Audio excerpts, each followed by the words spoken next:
Hello friends, welcome back to my channel. আশা করছি তোমরা যে যেখান থেকে আমার এই ভিডিওটা দেখছো সবাই ভালো আছো, সুস্থ আছো। তো আজকে চলে এসেছি আরও একটা নতুন হেয়ারের ভিডিও নিয়ে। আশা করছি এই ভিডিওটা তোমাদের ভালো লাগবে।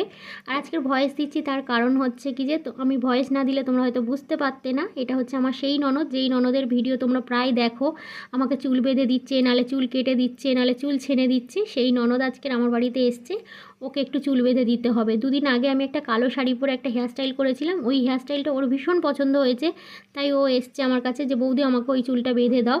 তাই বললাম চলে আসো। তো তোমরা বেশিরভাগ হচ্ছে কি যে কমেন্ট করো যে দিদি তুমি একটা তোমার ননদের চুল ছানার বা চুল বাঁধার ভিডিও দিও। তো আজকে এই ভিডিওটার মধ্যে আমি শুধু চুল ছানার ভিডিওটা রেখেছি, কারণ না হলে চুল বাঁধা চুল ছানা একসাথে দিতে গেলে না ভিডিওটা অনেকটাই বড় হয়ে যাবে। তো এই জন্য করে এটাতে আমি ছোট্ট করে একটুখানি ভিডিও একটা চুল ছানার করেছি। আর ওর চুলটা দেখতে বুঝতে পারছো নিশ্চয়ই যে একদম ওর চুলটা স্ট্রেট, ও পার্লারে গিয়ে চুল স্ট্রেট করে এসছে। তোমরা আমাকে কমেন্ট করো যে দিদি তুমিও চুলটা স্ট্রেট করতে পারো। তো আমার স্ট্রেট চুল অত বেশি খুব একটা পছন্দ হয় না, কারণ আমার সংসারে প্রচুর কাজ থাকে, আমার ছোট বাচ্চা আছে। তো আমার হবে না, আমার দ্বারা চুল স্ট্রেট করে ওই সারাক্ষণ চুল ছেড়ে রাখা ও আমার দ্বারা হবে না। আর এমনিতেও আমি কার্লি চুল ভীষণ পছন্দ করি, আমার এই হালকা কার্লি চুলটা আমার সব দিনই খুব পছন্দ।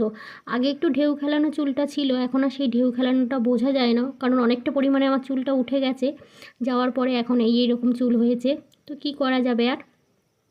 আর ওর চুলটা দেখো খুব স্ট্রেট করেছে, তো খুব সিল্কি হয়ে রয়েছে।